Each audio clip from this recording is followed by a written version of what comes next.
প্রিয় আসসালামু আলাইকুম চেলমারিবাসী। আজ চেলমারিতে বিএনপির কুড়িগ্রাম জেলার সাংবাদিক এবং সকল ইউনিয়নের নেতাকর্মী উপস্থিত, বিএনপির বাড়ি সরকার ও অন্যান্য সংগঠনের নেতৃবৃন্দ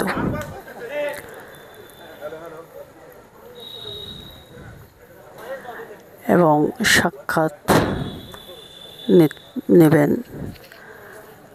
আপনারা এই ভিডিওটা সকলে